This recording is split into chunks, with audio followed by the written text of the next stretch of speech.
ان کی مدر کے ساتھ بات ہوئی ہے اور وہ ان کی فیملی بہت اپسیٹ ہے اور وہ ان کو اس ٹائم کالج سے فل تھریٹس مل رہے ہیں. ہاں ان کی فیملی کو کالج سے بہت تھریٹس آ رہے ہیں کہ ہم آپ کے ساتھ یہ کر دیں گے, ہم آپ کے ساتھ وہ کر دیں گے. اور اس ٹائم جو ان سی اسٹوڈنٹ ہے وہ ان کی کسٹڈی میں ہے. ان کا ہاسپٹل ہے جس کو یہ لوگ فنڈ کرتے ہیں اور اسٹوڈنٹ کا کسی کو ملنے نہیں یہ لوگ دے رہے. اور ہمیں صبح اطلاع ملی ہے کہ اس کی ڈیتھ ہو گئی ہے مگر ابھی کنفرم نہیں ہے.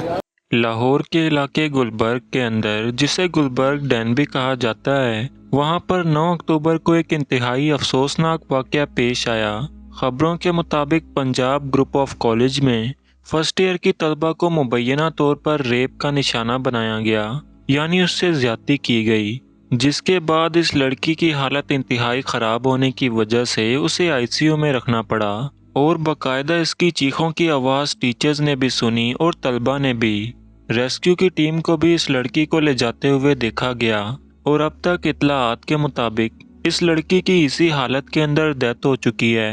ایک سیکیورٹی گارڈ نے اس لڑکی کو بیسمنٹ کے اندر فیس کے متعلق بات کرنے کے لیے بلایا تھا اور زبردستی اس کے ساتھ زیادتی کی, لیکن اس لڑکی کے حق میں مظاہرہ کرنے پر جگہ جگہ پنجاب کالج کے کیمپس میں موجود طلبہ نے جب اس لڑکی کے حق میں انصاف مانگا تو ان کے ساتھ بھی وہی سلوک کیا گیا.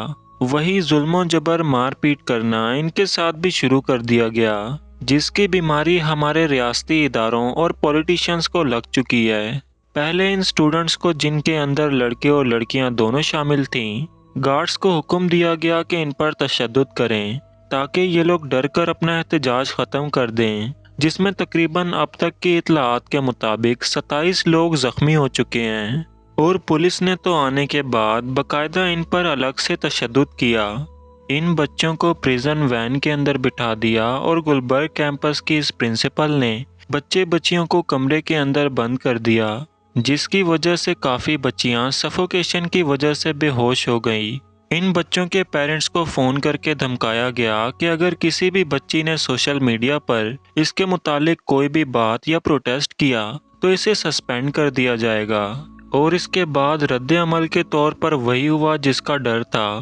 یہ مظاہرے یا احتجاج ایک پرتشدد مظاہروں کے اندر بدل گئے. جگہ جگہ پر پنجاب کالج کے کیمپس کے اندر آگ لگا دی گئی, بلڈنگز اور انفراسٹرکچر کو توڑ دیا گیا, جس کی ویڈیو آپ سوشل میڈیا پر کافی ٹائم سے دیکھ رہے ہیں.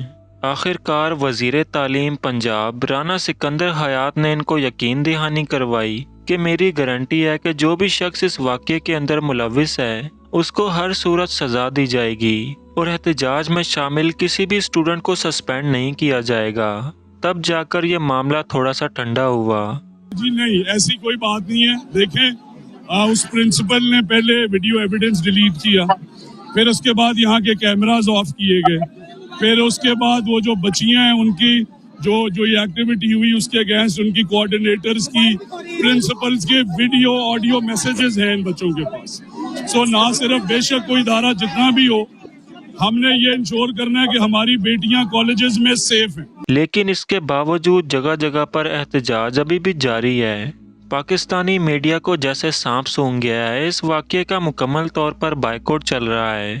پھر یہ کہتے ہیں کہ لوگ ہم پر ٹرسٹ نہیں کرتے, ہماری نیوز کی بجائے سوشل میڈیا کی نیوز کو زیادہ دیکھتے ہیں.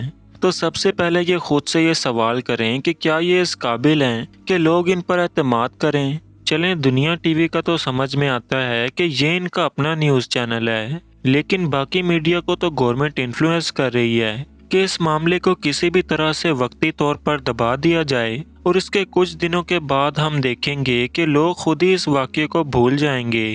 آہستہ آہستہ سب کچھ نارمل ہو جائے گا. زیادتی کا نشانہ بننے والی بچی دراصل کافی دنوں سے کلاس میں موجود نہیں تھی, تو اس کی دوستوں نے جب اس کے ماں باپ سے اس کے متعلق پوچھا تو پتہ چلا کہ وہ تو زیادتی کا شکار ہو چکی ہے اور انتہائی کریٹیکل کنڈیشن میں اس وقت آئی سی یو میں ہے. اس کے بعد انسٹاگرام کی وجہ سے یہ معاملہ پھیلنا شروع ہوا اور جنگل کی آگ کی طرح ہر جگہ پھیل گیا. یہ زیادتی کرنے والا اور کوئی نہیں بلکہ اس برانچ کا ایک سیکیورٹی گارڈ ہے, جس کے ساتھ ایک وین ڈرائیور بھی شامل تھا. اور اس واقعے کے بعد سیکیورٹی گارڈ مسلسل غائب ہے, جبکہ وین ڈرائیور کو پولیس نے اپنی کسٹڈی میں رکھا ہے, جس کا نام اون بتایا گیا ہے. آپ ذرا سوچیں کہ یہ واقعہ اگر کسی سویلائزڈ ملک کے اندر ہوتا تو کیا ہوتا.